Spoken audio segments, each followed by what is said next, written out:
4,000 কোটি টাকা অপচয়, অপচয় তো অবশ্যই হয়েছে। আমার মতে, আমার দৃষ্টিতে এই পর্যন্ত যা পড়েছে, তখন পড়েছিল এখানে এত টাকা খরচ হওয়ার তো প্রশ্নই উঠে না। তার মানে এই টাকাটা আমি নিশ্চিত হয়ে বলতে পারি যে এই টাকাটা মুজিব বর্ষর নামে তাদের বিভিন্ন নেতাদের পকেটে এই টাকাটা গিয়েছে। এখন পকেটে গেছে এটা আপনি প্রমাণ করবেন কিভাবে? কারণ তারা তো অনেক দেশে নাই, অনেক দলিলপত্র নাই, অনেক কিছু উধাও হয়ে গেছে নাই। এখন এইটা প্রমাণ না করা পর্যন্ত অর্থমন্ত্রী বলছেন যে এত টাকা খরচ হয়েছে, ব্যয় হয়েছে। এখন এইটা যদি আপনি প্রমাণ যদি না পান, যদি প্রমাণ না করতে পারেন, তাহলে এইখানে কিন্তু অর্থমন্ত্রীর কথাও কিন্তু আপনার প্রশ্নবিদ্ধ হবে। কারণ আপনি যে অঙ্কটা বললেন কিসের ভিত্তিতে বললেন, সেই প্রশ্নটা তো এসে যায়। এখন এইটার সাথে যদি আপনার ডকুমেন্টের মিল না থাকে, তাহলে সেটা কিন্তু প্রথমত প্রশ্নবিদ্ধ হবে সংখ্যাটা, টাকার সংখ্যাটা নিয়ে। দ্বিতীয়ত হচ্ছে যে কি হতে পারে, এটা তো হাসিনার বাপের টাকা না, এটা আওয়ামী লীগের কোনো নেতার বাপের টাকা না, এটা রাষ্ট্রের টাকা। রাষ্ট্রের টাকা কেউ এইরকম খরচ করতে পারেন কি না, এই প্রশ্নকে যদি কেউ করে, তাহলে সহজ উত্তর হচ্ছে পারেন না। তো যদি না পারেন, তাহলে এটা তো অটোমেটিকলি, এটা তো আর বলতে হবে না, এটা অটোমেটিকলি হচ্ছে যদি এইটা প্রমাণ হয় যে তারা এই টাকা খরচ করেছেন, তাহলে এটা অপরাধ, এবং অপরাধের শাস্তি নিয়ম অনুযায়ী, যেটা আইন অনুযায়ী, সেটাই হওয়া উচিত, এবং সেটা আমার ধারণা হবে যদি সরকার আন্তরিকতার সাথে সেটাকে তদন্ত করে। কিন্তু আপনার কি এটা মনে হয় কিনা যে কতই বা বাজেট ছিল, এখান থেকে 4,000 কোটি টাকা অপচয়, এটা বিশ্বাস অবিশ্বাসের প্রশ্ন আসে কিনা? আমি এইটাই আমার এটা অবিশ্বাস, আমার কাছে এটা বিশ্বাস হচ্ছে না। কারণ আমি তো আপনার প্রথমেই বললাম যে আমাদের কাছে দৃশ্যমান যা ছিল, এই দৃশ্যমানে মনে হয়নি যে এটা এত টাকার বাজেট এটা হতে পারে। এজন্য এইটা অবিশ্বাস্য। এজন্যই বলছি যে এই যে অবিশ্বাস্য আমাদের কাছে, এটাকে বিশ্বাসযোগ্য করতে হলে প্রমাণগুলা যতটুকু করা যায়। দুদকের কাছে নথিপত্র আছে বলছে, তাহলে যদি সেটা হয় তাহলে দুদক সেটা প্রমাণ করবে।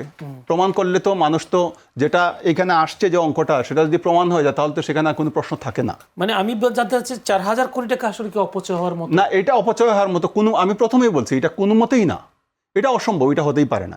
এই টাকাটা আপনি নিশ্চয়ই করতে পারেন যে সরকারের তহবিল থেকে এই টাকাটা অনেকের পকেটে গেছে, মানে অনেকের পকেটে চলে গেছে, ডেফিনেটলি পকেটে গেছে। আমি বলতে চাচ্ছি যে 4,000 কোটি টাকা আসলে অপচয় হয়েছে কিনা, খরচ তো হয়েছে না, দেখেছি আমরা। অপচয় বলতে এটা তারা দেখিয়েছেন খরচ। আপনাকে তো কিছু হজম করতে হলে তো আপনাকে বলতে পারবেন না যে আমি এটা খেয়ে ফেলছি, বিভিন্ন খাত দেখাইতে হবে। এই খাত তারা দেখিয়েছেন, কিন্তু আপনি দেখবেন যে এই খাতগুলো নিয়ে যখন দুদক যদি সরব হয়, তদন্ত করে, দেখবেন যে এই খাতের অনেক কিছু নাই, উদাও, অর্থাৎ এই টাকাটা পকেটে গেছে, এই খাত বলতে কিছু ছিল না এখানে। ঠিক, ধন্যবাদ আপনাকে। যদি বাসিরুল আলম, আপনি দীর্ঘদিন ছাত্র দলের সাথে আছেন, আপনার কি মনে হয় আসলে দুদক বলছে 4,000 কোটি অপচয়ের নথি তাদের কাছে আছে, এবং শেষ পর্যন্ত জুলাই হত্যাযজ্ঞের ঘটনায়ও তো শেখ হাসিনার নামে অসংখ্য মামলা আছে, সেটা জানি। এখন কি নতুন করে আবার এই মুজিব বর্ষ পালনে যে অর্থ অপচয়ের এই বিষয়গুলো যাচাই বাছাই শেষে, যদিও দুদক বলছে একাধিক মামলা হতে পারে, আবার নতুন করে মামলা বাড়ানোর একটা প্রক্রিয়া কিনা, বা মামলার শিকার হতে যাচ্ছেন কিনা শেখ হাসিনা? আসলে আপনার কথা দিলে আমি বলি, নতুন করে মামলা বাড়ানোর বিষয় না। এখন একটা লোক যদি বারবার অন্যায় করে, মামলা তো বাড়বেই, এটা স্বাভাবিক প্রক্রিয়া। আর 2020 সাল থেকে 992 কোটি টাকা তারা যে খরচটা দেখাইছে, ওই খরচটা অ্যাকচুয়ালি আমাদের মতো দেশে, যেখানে নাকি অর্ধেক মানুষ দারিদ্র্যসীমার নিচে বসবাস করে, এরকম একটা দেশে এই টাকা খরচ করার কোনো মানেই হয় না। আর ভাই যেটা বললো 4,000 কোটি টাকা অপচয়, অপচয় তো অবশ্যই হয়েছে, অপচয় তো অবশ্যই হয়েছে। এটা বাজেট থেকে কানেক্ট করে ওই জায়গায় নিয়ে গেছে, আমরা যতটুকু জানি। এটা অপচয় হয়েছে, অবশ্যই হয়েছে।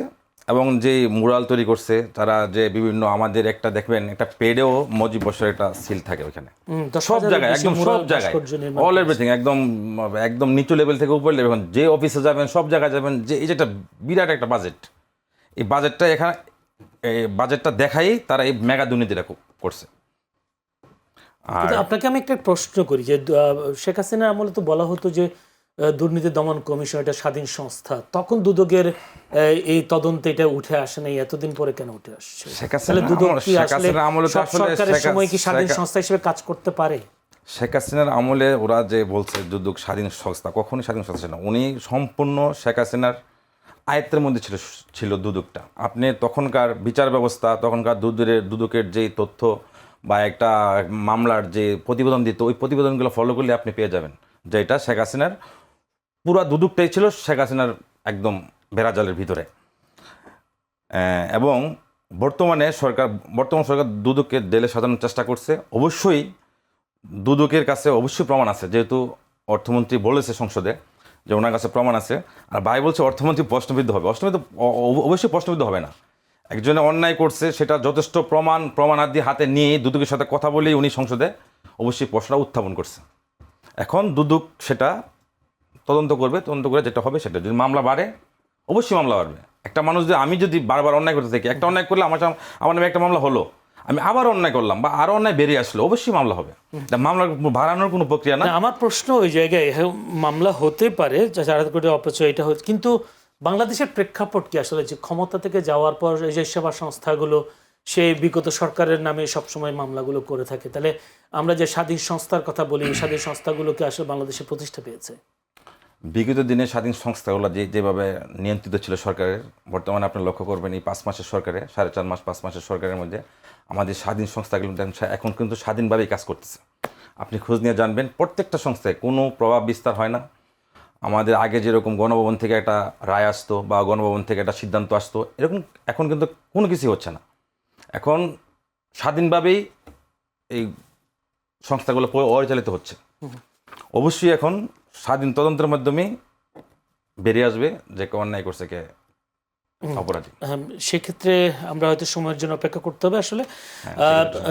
যদি সাংবাদিক নেতা যেহেতু আমাদের সাথে আছেন, নাবুল কালাম, আপনার কি মনে হয় এখানে সংসদ ভবনে, অর্থাৎ যদি জাতীয় সংসদ অধিবেশনে আবার শেখ হাসিনার যে বছরে 35 কোটি টাকার একটা খরচের কথা বলেছেন অর্থমন্ত্রী, একজন মানুষের এত টাকা খরচ হওয়ার আসলে দরকার আছে কিনা?